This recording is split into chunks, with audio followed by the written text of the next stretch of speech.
अस्सलाम वालेकुम। आज हम लोगों ने क्या करना है, इससे पहले कि मैं चैप्टर नंबर 7 के ऊपर मूव करूं, हम लोगों ने चैप्टर नंबर 8 को देखना है, जो कि क्या है, लेआउट। तो हम लोग अपने लेआउट किस तरीके से बना सकते हैं। देखें बेटा, लेआउट के अंदर मैंने एक बेसिक स्ट्रक्चर, देखें स्ट्रक्चर मैंने बना यहाँ पे डिजाइन किया हुआ है, सही है। कुछ इस तरीके का हमारा एक वेब पेज हो सकता है, ठीक है, जिसमें हमारे पास ये हेडर आ रहा होता है, फिर नेविगेशन बार आ रही होती है, नेविगेशन बार के बाद हमारे पास स्लाइडर आ रहा होता है, ठीक है। स्लाइडर के बाद हमारे पास क्या होता है, साइड बार होती है, और यहाँ पे हमारे पास क्या होता है, मेन क्या होता है, सेक्शन होता है, जिसके अंदर हमारे पास बहुत सारे प्रोडक्ट कार्ड्स बने हुए नजर आ रहे होते हैं, और एट दी एंड हमारे पास क्या मौजूद होता है, फुटर मौजूद होता है, ठीक है। तो ये पूरा का पूरा लेआउट किस तरीके से डिजाइन किया जाएगा, ये आज हम लोग इसको देखने जा रहे हैं, ठीक है। उसकी वजह क्या है, क्योंकि अब तक के हम लोगों ने जितना भी काम किया है वो सारा का सारा क्या हुआ हुआ था, चितर बेतर हुआ था, ठीक है। तो अब मैंने आप लोगों को जो भी काम असाइन करूंगा, आप लोगों ने क्या करना है, उसको लेआउट के अंदर परफॉर्म करके लेकर आओगे, ठीक है, ताकि आप लोगों की लेआउट की भी प्रैक्टिस हो। क्योंकि आपने वेबसाइट किस तरीके से बनाओगे, लेआउट पूरा का पूरा लेआउट बनाओगे, इसके अंदर अपनी चीजों को शो कर रहे होगे ना, ठीक है। तो ये डिजाइन करना आज हमारा टारगेट है, ठीक है। तो स्टार्ट करते हैं। ये मैंने आपको दिखा दिया, और मैं इसी तरीके से मैं आता हूँ यहाँ पे VS कोड पे आता हूँ। VS कोड में मेरे पास पहले से एक क्या बना हुआ है, फोल्डर सिलेक्ट हुआ हुआ है। मैं एक काम ये करता हूँ कि यहाँ से न्यू ओपन फोल्डर करता हूँ, ओपन फोल्डर करता हूँ, और डेस्कटॉप पे एक फोल्डर बना लेता हूँ, किसके नाम का, लेआउट के नाम का एक फोल्डर बना लेता हूं, और उसको ही सिलेक्ट कर लेता हूं। लेआउट के फोल्डर को मैंने सिलेक्ट कर लिया। अभी वो इस टाइम पे वो क्या है, एम्प्टी है। देखें लेआउट मेरे पास आ गया। लेआउट के अंदर आने के बाद सबसे पहले हम देखें, जब भी मैं लेआउट बनाऊंगा तो थोड़ा मैनेज करके काम कर लेते हैं हम लोग। मैं यहाँ पे बोलता हूँ, देखें एक पूरे के पूरे हमारे पास जो टेम्पलेट बना रहे हो, एक पूरे टेम्पलेट में हमारे पास हो सकता है एक से ज्यादा स्टाइल शीट हम लोग यूज कर रहे हो। तो हम लोग यहाँ पे एक फोल्डर बनाते हैं, सॉरी यहाँ पे मैं एक फोल्डर बनाता हूँ, फोल्डर का नाम मैं क्या रख लेता हूँ, CSS, ठीक है। इसी तरीके से मैं एक और फोल्डर बनाता हूँ, अभी फोल्डर यहाँ पे नहीं, बाहर बनाता हूँ, फोल्डर का नाम मैं क्या रख लेता हूँ,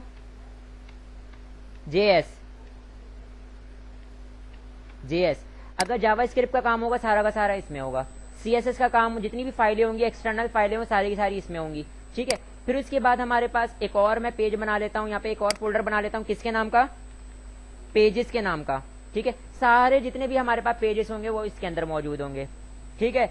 और हो सकता है हम लोगों को क्या करना पड़े, कोई डॉक्यूमेंट, फॉर एग्जांपल एक्सेल का डॉक्यूमेंट है, जैसे हम लोगों ने कंटेंट को डाउनलोड करवाया था ना, तो अगर हमें कंटेंट वाला भी काम करना है तो मैं एक और फोल्डर बना लेता हूँ, किसके लिए, मैं यहाँ पे कोई अगर एक्स्ट्रा डॉक्यूमेंट्स हैं वो इसके अंदर रखे हुए हो, फोल्डर बना के काम कर रहा हूं मैं सारे काम, ठीक है। अब सबसे पहले मैंने कोई पेज चाहिए तो मैंने फोल्डर को सिलेक्ट किया, पेजेस वाले को, और मतलब ये पेज बनाना है तो मैं यहाँ पे पेज पर आता हूँ, और मैं यहाँ पे इसका नाम क्या दे देता हूँ, इंडेक्स, या हमारा पहला जो पेज होता है उसको इंडेक्स कहते हैं, या होम पेज भी कह सकते हैं। तो index.html, मेरे पास HTML का पेज आ गया इंडेक्स का, ठीक है।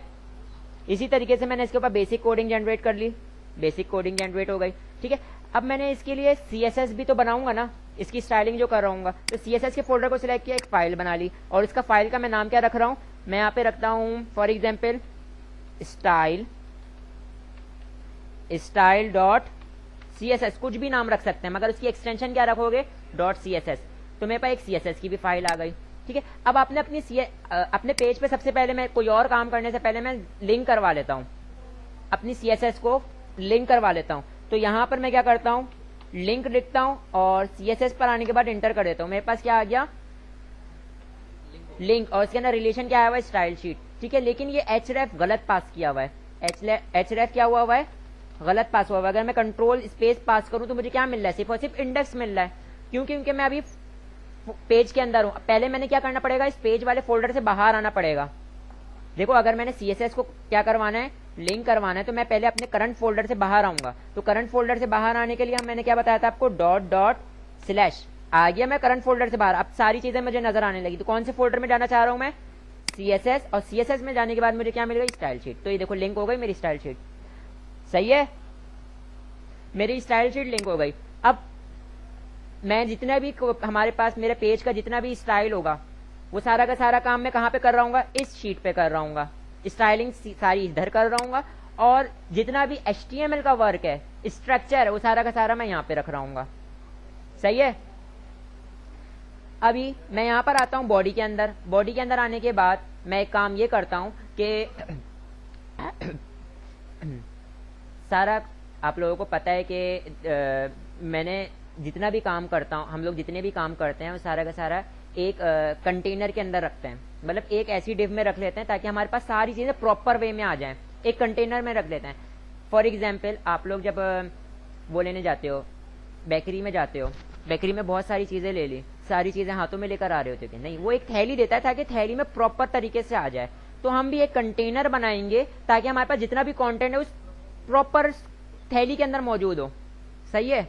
तो मैं यहाँ पर क्या करता हूँ, एक अदर डिव लेता हूँ। मैंने आपको डिव का बताया था, क्या होता है, एक डिवीजन होता है, एक कंटेनर प्रोवाइड कर रहा होता है, ठीक है, जिसके अंदर हम अपने कंटेंट को रख रहे होते हैं। सही है। तो मैंने डिव ले लिया। सही है। और डिव लेने के बाद मैं यहाँ पे डिव लेने के बाद मैं उसको क्या प्रोवाइड कर रहा हूं, मैं उसको क्लास प्रोवाइड कर रहा हूं। और इस क्लास को मैं क्या रख देता हूं, कंटेनर। क्या रख दिया मैंने उस क्लास को, कंटेनर रख दिया। सही है। बात क्लियर है। अभी मैं यहां पर स्टाइल शीट पे आता हूं। स्टाइल शीट में आने के बाद मैं लिखता हूं डॉट कंटेनर, डॉट कंटेनर और डॉट कंटेनर, और डॉट कंटेनर के बाद मैं यहाँ पे क्या करता हूँ, विड्थ देता हूँ। उसकी विड्थ दे देता हूँ कितनी, 100%। और हाइट दे देता हूँ कितनी, देखिए विड्थ 100% मतलब पूरी स्क्रीन के बराबर आ जाएगा। और हाइट में मैंने दे दिया कितना, 1000 पिक्सल्स। और उसको बैकग्राउंड कलर दे दिया मैंने, फिलहाल मैं अपना देखना चाह रहा हूँ कि मेरे पास डिव आई है या नहीं आई है, इस तरीके से। ठीक है। कलर मैंने दे दिया, फिलहाल उसको कौन सा कलर दे देता हूं, ग्रीन। ठीक है। और अब अपने मैं फोल्डर में जाता हूं, यहां से उसको रन करने का तरीकाकार क्या, डेस्कटॉप पर आया। डेस्कटॉप पर आने के बाद कहां गया, नहीं डॉल्मेन नहीं था, लेआउट था। पेजेस के अंदर ये देखें आ गया मेरे पास। लेकिन अभी अगर मैं इसको कंट्रोल माइनस करता हूं,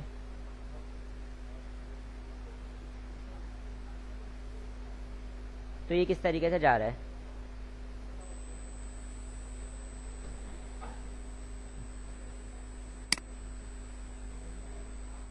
अगर मैं यहां पर आता हूं, यहां पर आने के बाद मैं यहां पे इसको 100 पिक्सल्स की बजाय मैं अगर इसको कोई विड्थ दे देता हूं, फॉर एग्जांपल मैं बोलता हूं 1200 पिक्सल्स, तो ब्राउजर पर आए, ये देखें इधर, देखें कहां भाग रहा है, ये साइड में भाग रहा है। अगर मैं कंट्रोल माइनस करता हूं तो ठीक है, मेरा एक अच्छा कंटेंट जो होता है वो क्या होता है कि जब मैं उसको कंट्रोल माइनस करूं तो सारा का सारा कंटेंट मिडिल में नजर आ रहा हूं, यहां पर नजर आ रहा हूं। सही है। तो हमने उसके लिए कुछ प्रॉपर्टीज को यूज करना पड़ता है। ठीक है। मैंने इसकी विड्थ और हाइट और कलर इसीलिए दिया है कि मैं आपको कंटेनर दिखा सकूं कि कहां भाग रहा है। सबसे पहले हम लोगों ने ये सेट करना होता है। ठीक है। तो ये सेट कैसे होगा, आपने ओवरऑल पूरे के पूरे पेज के ऊपर अप्लाई करना है, तो आप यहाँ पे स्टैटिक सिलेक्ट कर लो। स्टैटिक का मतलब क्या हो गया, यूनिवर्सल सिलेक्टर, पूरे पेज के ऊपर अप्लाई हो जाएगा। और यहां पर आने के बाद मैं यहां पर आने के बाद क्या करता हूं, मार्जिन ऑटो, कहां आ गया, ये बात सेट हो गई। अगर मैं अब इसको क्या करता हूं, कंट्रोल 0 करता हूं, नॉर्मल पेज ये था, जब मैं इसको कंट्रोल माइनस करूंगा तो ये कहां चला गया, मिडिल में चला गया। तो आपने सिर्फ और सिर्फ ये प्रॉपर्टी असाइन करनी है कि मार्जिन ऑटो, तो वो क्या कर देगा, पूरा का पूरा पेज आपके पास मिडिल में आ जाएगा। सही है। अब इस ये जो कंटेनर वाली डिव है ना, ये जो मैंने एक थैला बना लिया, अब इसके अंदर सारा काम हो रहा होगा। ठीक है। और मैं अभी क्या करूंगा, इस जो मैंने थैला बनाया है इसके अंदर मैं हाइट को ऑटो कर दूंगा। हाइट ऑटो से मुराद क्या होगी कि भाई देखें, थैले का साइज ऑटोमेटिकली कंटेंट के लिहाज से बढ़ता चला जाए, लेकिन विड्थ इतनी ही रहे। विड्थ मैं फिक्स पास कर दूंगा, 100% भी कर सकता हूं, या मैं क्या कर सकता हूं, 1200 पिक्सल जो मैंने रखा हुआ है। सही है। तो विड्थ इतनी रहे लेकिन हाइट ऑटो हो जाए, जितना कंटेंट आए उसके लिहाज से कंटेनर का साइज बढ़ता चला जाए, जब जितना मैं सामान डालता रहूंगा थैली में, थैली का साइज बढ़ता चला जाए। ठीक है। और अगर मैं नहीं भी लिखता हाइट को तो इसका मतलब वो बाय डिफॉल्ट ऑटो ही है। विड्थ ऑटो कैसे करोगे, देखिए विड्थ तो मेरे पास क्या होती है, देखिए एक अच्छा वेब पेज यही होता है कि मेरे पास वेब पेज में वर्टिकल स्क्रॉलिंग आ जाए, हॉरिजॉन्टल स्क्रॉलिंग ना आए, समझे? वर्टिकल स्क्रॉलिंग आ जाए, हॉरिजॉन्टल स्क्रॉलिंग ना आए, सही है। तो हम लोग एक काम ये कर रहे होते हैं कि या तो इसको फिक्स विथ पास कर देते हैं या हम इसको परसेंटेज में पास कर देते हैं कि जो भी स्क्रीन साइज होगा उसके लिहाज से फिक्स हो जाएगी, ठीक है। यहां तक ये क्लियर है। अब मैंने यहाँ पे एक काम ये करना है, देखें ना, मैं इसका जो ग्रीन कलर असाइन किया और जो मैंने इसको हाइट दिया है ना, मैं हाइट को क्या कर देता हूँ, ऑटो कर देता हूँ। बाय डिफॉल्ट भी वैसे ही क्या होती है, ऑटो होती है। अब देखना, मैं अपने पेज को रिफ्रेश करूंगा तो गायब हो जाएगा, क्योंकि उसके अंदर कोई कंटेंट ही नहीं है, तो हाइट थी नहीं। कंटेंट डालूंगा हाइट आ जाएगी, कंटेंट डालते चले जाऊंगा हाइट बढ़ती चली जाएगी, सही है। हाइट ऑटो करने का मतलब ये हुआ, समझ गए? सही है। और मैं यहां से इसका ग्रीन कलर भी हटा देता हूं, ग्रीन कलर भी हटा देता हूं, क्योंकि मैं तो आपको समझाने के लिए रखा था ना ग्रीन कलर, ठीक है। अब मैंने इस कंटेनर के अंदर आने के बाद देखें, आप लोग जब भी काम करोगे तो काम करने का तरीकेकार क्या है, कमेंट करके काम करो कि कौन सा काम कर रहे हो। बेहतरीन तरीकेकार कमेंट करके काम करने का तरीकेकार है। मैं जिस का भी असाइनमेंट देखूं या जो भी आप लोग प्रोजेक्ट पे काम करो, उससे ये होगा कि आप अगली बार खोलोगे ना तो आपको समझ में आ रहा होगा, अच्छा आया ये काम किया, आया ये काम किया है। तो HTML में भी CSS में भी कमेंट करके काम करें। यहाँ पे मैं किसका काम करने जा रहा हूँ, सबसे पहले यहाँ पे देखें, अगर मेरा जो टारगेट था, सबसे पहले मैं किसका काम करने जा रहा हूँ, हेडर का, सही है। आ जाए।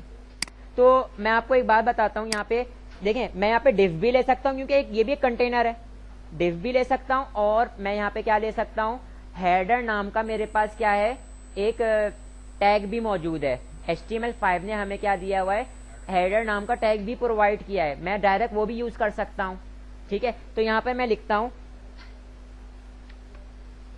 हेडर, हेडर आ गया, स्टैंड अलोन टैग है। अब जितना भी हेडर के अंदर काम होगा वो मैं यहाँ पे परफॉर्म करूंगा।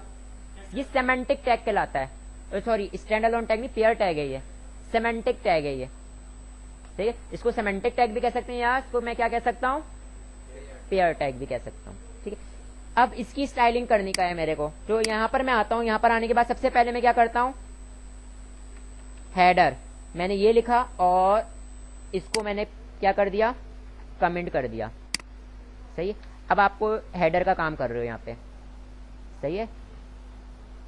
अगर आपने हेडर को यहाँ पे कोई आईडी असाइन की हुई है तो यहाँ से आईडी के थ्रू सिलेक्ट कर सकते हो।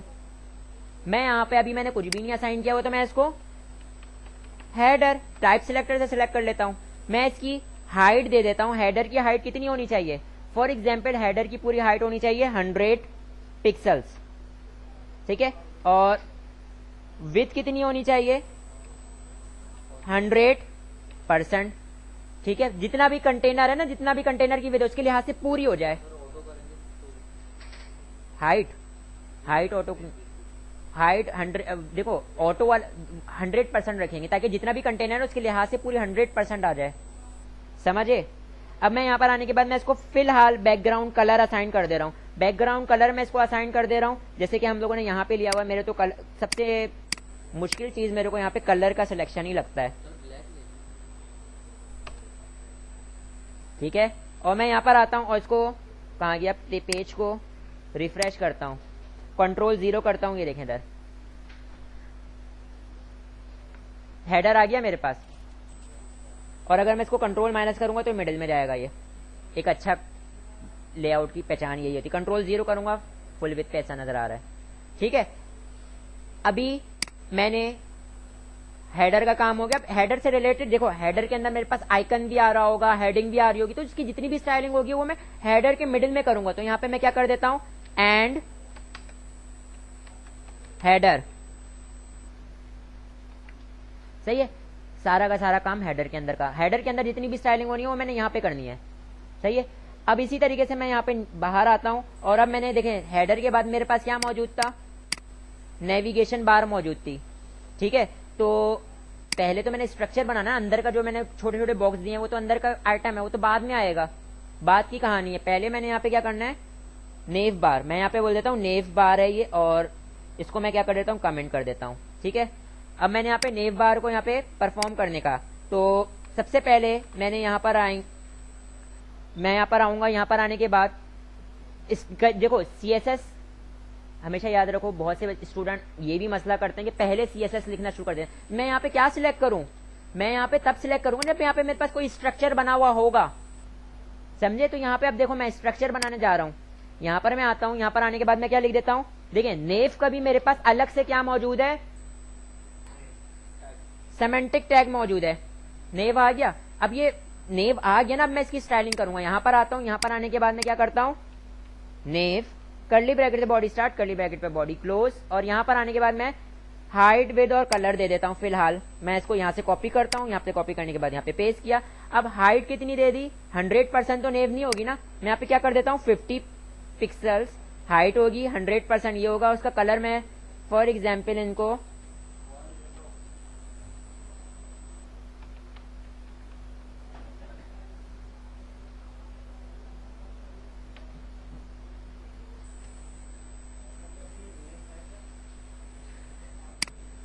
यहाँ पे रिफ्रेश किया, देखिए नेव बार आ गई मेरे पास, ठीक है।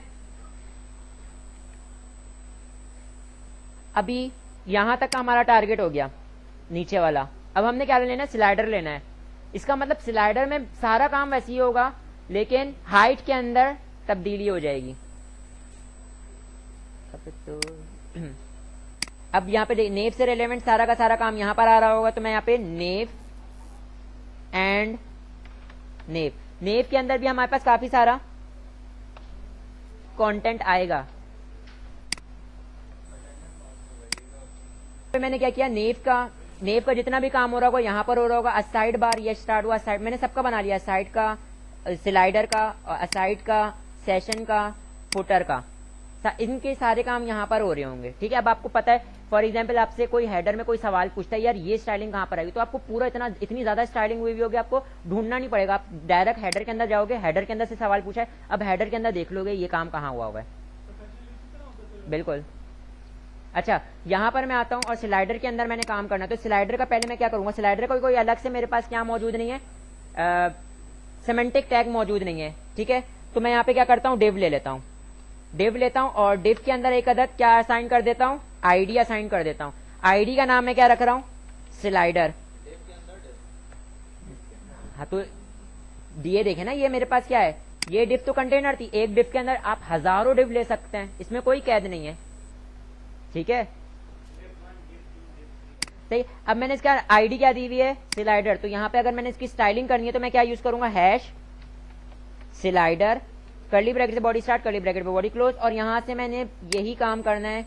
इसको मैंने कॉपी किया, कॉपी करने के बाद यहाँ पे पेस्ट कर लिया। इसकी हाइट कितनी रख देते हैं, 300 पिक्सल्स, और विड्थ तो 100% रहेगी क्योंकि स्लाइडर पूरे स्क्रीन साइज पर आ रहा होता है। और इसको कलर दे देता हूं, फॉर एग्जाम्पल मैं इसको ग्रीन, और कोई टैग नहीं है अलग से, जब भी तो मैंने उसको आईडी दी है डिफ असाइन करके।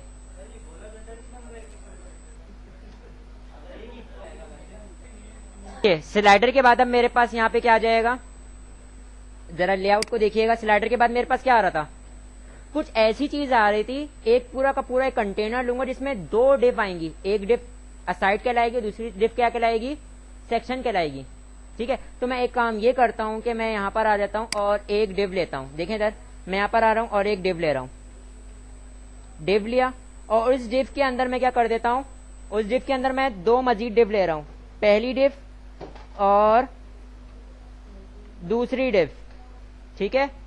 पहली डिव को मैं आईडी दे देता हूं किसकी, असाइड की, ठीक है। और दूसरी डिव को मैं आईडी दे देता हूं किसकी,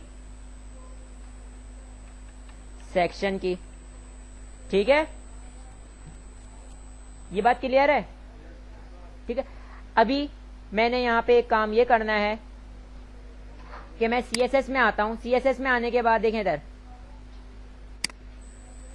मैंने असाइड की वो करनी थी ना, असाइड के लिए स्टाइलिंग करनी थी, ठीक है। तो असाइड की स्टाइलिंग पर आएंगे, लेकिन असाइड से पहले मेरे पास एक स्टाइलिंग कर रहा हूं मैं, एक स्टाइलिंग वो ये कर रहा हूं कि मैं यहां पर आता हूं, बल्कि इनलाइन कर देता हूं इसकी स्टाइलिंग, सिर्फ और सिर्फ समझाने के लिए। मैं यहाँ पे स्टाइल लेता हूं और उसका हाइट कितनी रख देता हूं, फॉर एग्जाम्पल मैं इसकी हाइट रख देता हूं 600 या 800 पिक्सल्स, और मैंने क्या किया, इसको बैकग्राउंड कलर बैकग्राउंड कलर इसको मैं रेड दे देता हूँ फिलहाल।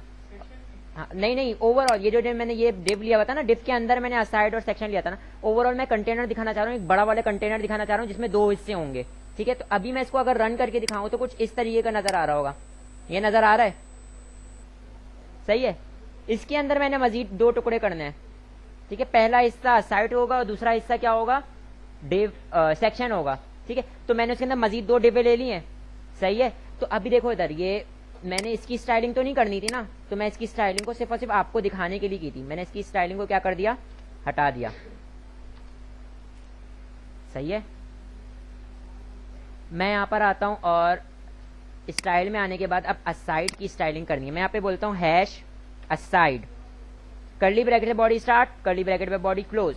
हाइट कितनी होगी, देखें दोनों की हाइट मैंने कॉमन रखनी होगी, असाइड की भी कॉमन रखूंगा, और क्योंकि एक ही पेज पर आ रहे हैं ना, मतलब दोनों की हाइट कॉमन है, तो मैं यहाँ पे इसकी हाइट अगर रख रहा हूं, फॉर एग्जांपल मैं इसकी हाइट रख रहा हूं 900 पिक्सल्स। ठीक है, तो इसका मतलब जो मैं सेक्शन बनाऊंगा उसकी भी हाइट क्या रखूंगा, 900 पिक्सल। और अभी मैं यहाँ पे एक काम करने जाता हूं, और वो काम क्या है मेरे पास, मैं इसकी विद कितनी रख देता हूं। देखें अब 100% विद नहीं है, अब 100% विद नहीं है। अगर मैं यहाँ पर आपको आके दिखाऊं तो ये असाइड की 100% विद है, देखें ये 100% थी, पूरी स्क्रीन पर आ रही थी, लेकिन ये तो 100% नहीं है ना। अब अगर मैं परसेंटेज की बात करूं तो मुश्किल से ये 30% होगा। ठीक है, 30 ये 70 ये। ठीक है, तो इसका मतलब मैं असाइड को मैं परसेंटेज के अंदर ही विद असाइन कर देता हूं, मैं बोलता हूं 30%, सही है। और इसका बैकग्राउंड कलर को ही दे देता हूं, तो मैं बोलता हूं बैकग्राउंड कलर, और बैकग्राउंड कलर में मैं क्या दे दे रहा हूं, उसको एक कलर दे दिया। मैं आउटपुट पर आता हूं, इसको रिफ्रेश करता हूं, तो ये देखें कहां बना हुआ नजर आ रहा है, सेंटर पे बना हुआ नजर आ रहा है। बात क्लियर है, सही है।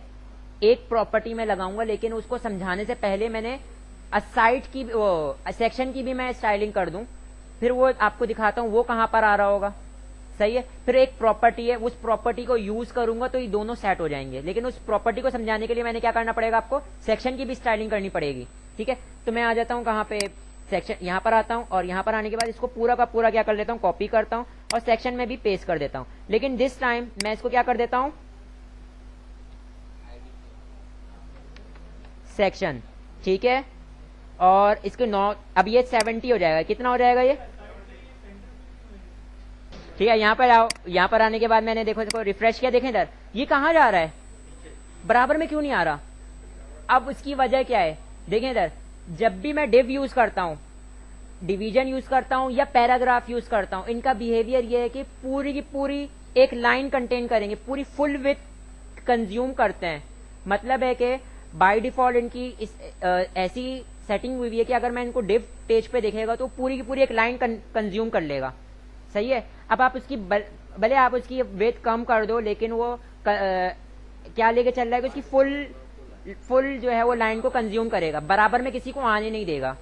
ठीक है, तो ये देखो आने दे रहा है बराबर में नहीं, तो हमने इसको जबरदस्ती इसको बताना पड़ेगा कि नहीं भाई, आपकी जितनी विड्थ पास की हुई है सिर्फ और सिर्फ इतनी जगह लो, इसके अलावा जितनी भी जगह है बराबर में दूसरे बंदों को असाइन कर दो। ठीक है, तो उसके लिए हम लोग एक प्रॉपर्टी को यूज करते हैं, उस प्रॉपर्टी का नाम है फ्लोट। तो वो क्या कर देगा, अगर मैं फॉर एग्जाम्पल इसको असाइड पे लगा दूंगा फ्लोट लेफ्ट, तो वो क्या हो जाएगा कि अपनी जगह ले लेगा, लेफ्ट साइड में चला जाएगा, जितनी इसकी विड्थ है उतनी ले लेगा, बाकी की स्पेस को वो खाली छोड़ देगा, और नीचे जो भी कंटेंट है वो ऊपर आ सकता है। ठीक है, लेकिन अब जो नीचे वाली चीज है वो भी ऊपर, वो तो ऊपर आ जाएगी, लेकिन वो जो भी चीज बराबर में आ रही है तो उसको भी मैंने फ्लोट लेफ्ट करना पड़ेगा। मतलब दोनों के अंदर मैंने फ्लोट लेफ्ट की प्रॉपर्टी पास करनी पड़ेगी, दोनों क्या करें, अपनी अपनी जगहों को क्या कर दें, अपनी जितनी विड्थ उनको मैंने असाइन की उतनी जगह लें, इसके अलावा वो जगह आगे खाली छोड़ दें। ठीक है, ताकि दूसरी चीज आ सके। तो मैं यहां पर आता हूं और प्रॉपर्टी को यूज करता हूं, उसका नाम क्या है, फ्लोट लेफ्ट। ठीक है, और आके मैं यहां पर देखें दोनों में यूज करना है, तो यहां से मैं क्या करता हूं, कॉपी करता हूं और यहां पर पेस्ट कर देता हूं। सेव किया, सेव करने के बाद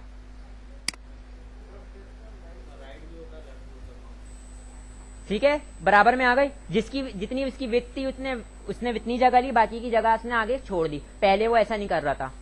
क्योंकि उसका बाय डिफॉल्ट बिहेवियर कैसा है कि वो फुल विड्थ कंज्यूम करेगा, पूरी लाइन कंज्यूम करेगा। देखिए आप लोग H1 लेते हैं, आप लोग H1 लेते हैं तो आप लोगों के फॉर एग्जांपल H1 में आपने सिर्फ हेलो लिखा हुआ है, लेकिन आप नेक्स्ट लाइन में अगर आप कुछ और भी लिखो तो वो नेक्स्ट लाइन में ही आ रहा होता है, क्योंकि पूरी लाइन कंज्यूम कर रहा होता है।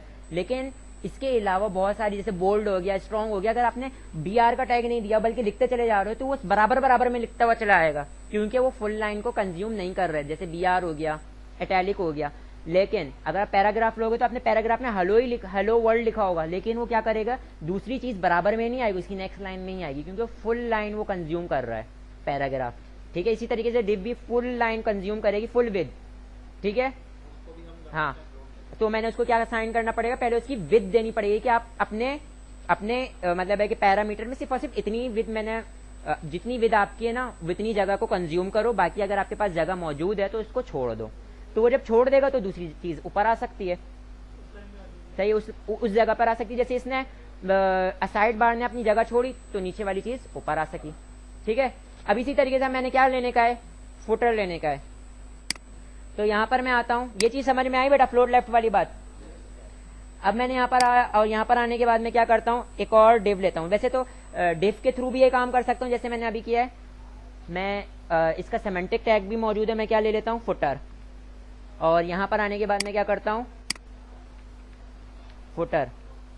और फुटर में आने के बाद मैं जाहिर सी बात है क्या करूंगा, फुल विड्थ चाहिए तो मैं यहाँ पे इसको कॉपी करता हूं, कॉपी करने के बाद यहाँ पे पेस्ट कर लेता हूं। और इसकी कितनी होगी, 100%, 100 पिक्सल उसकी हाइट होगी, विथ 100% होगी। और कलर में इसको क्या कर देता हूं, बहुत देर से आप लोग ब्लैक कर रहे थे इसलिए मैंने ब्लैक कर दिया, लेकिन ये आया नहीं, ये आया नहीं, मैंने सेव भी कर लिया था। देखें इधर, देखें अभी अगर इस क्योंकि मेरे पास फुटर यूज हुआ है ना, फुटर से ऊपर मैंने क्या यूज किया हुआ है, जो ऊपर मैंने एलिमेंट यूज किए हुए थे उनके अंदर मैंने फ्लोट यूज किया हुआ था फुटर से ऊपर।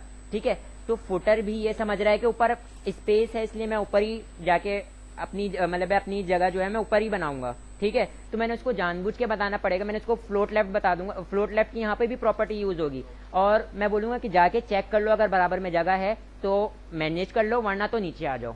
ठीक है, तो वो क्या करेगा, जाएगा वहां पे देखेगा जगह नहीं मिलेगी तो नेक्स्ट लाइन में मुझे नजर आने लग जाएगा। ठीक है, क्योंकि इससे ऊपर वाले एलिमेंट मैंने फ्लोट यूज किया हुआ था। ठीक है, तो मैं यहाँ पे भी क्या यूज कर लूंगा, फ्लोट लेफ्ट। सेव किया और यहाँ पर आने के बाद मैं रिफ्रेश करता हूँ, आ गया। ठीक है, मेरा पूरा लेआउट तैयार हो गया। मैं कंट्रोल 0 करता हूं, ये मेरा लेआउट है और ये देखें इधर। ठीक है, एक स्टूडेंट की फरमाइश है कि सर आप हेडर का आपने काम कर दिया तो आप हेडर के अंदर कुछ लिख के दिखाएं जो हेडर के अंदर ही नजर आए। तो मैं बोलता हूं ठहरो, सबर करो, और यहां पर आता हूं मैं। देखें इधर सिर्फ और सिर्फ कहां पर आऊंगा, हेडर के अंदर। देखें हेडर के अंदर आने के बाद मैं यहां पर आता हूं, यहां पर आने के बाद एक H1 लिखता हूं, H1, और H1 में मैं लिख देता हूं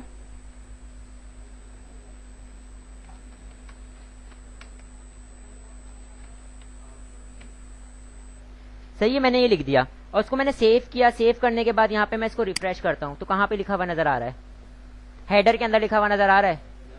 अगर मैं इसको कहां पे लिखता, मैं इसको यहां से कट करता हूं, इसको मैं कहां लिख देता, नेव के अंदर लिख देता, तो मेरे पास कहां पे नजर आता है, ये नेव के अंदर नजर आता। अगर मैं इसको कहां पे लिख देता, बातें नहीं करें, असाइड के अंदर, तो मेरे पास कहां नजर आता है, ये असाइड के अंदर नजर आता। तो जो मैंने काम करना उस पर्टिकुलर इंस्टेंस के अंदर आऊंगा, उसका काम उसका HTML यहां पे करूंगा, CSS में उसकी स्टाइलिंग कर लूंगा। ठीक है, तो अब देखें इधर मैंने सिर्फ लेआउट को समझाने के लिए इसके अंदर ये जो ब्लॉक्स बनाए थे ना, इसको समझाने के लिए। अब जब हम इसके ऊपर आएंगे तो हम इसके ऊपर काम करके देखेंगे कि ये किस तरीके से ब्लॉक्स बन रहे होंगे, ये सारी चीजें। ये नेविगेशन मैंने बेसिक लेआउट बनवाया है आप लोगों से। ठीक है, तो आप लोगों को मैं टाइम दे रहा हूं, बेसिक लेआउट को जनरेट करो और नेक्स्ट क्लास में हम लोग इंशाल्लाह क्या काम कर रहे होंगे, लेआउट के अंदर रहते हुए नेविगेशन बनाएंगे। सही है।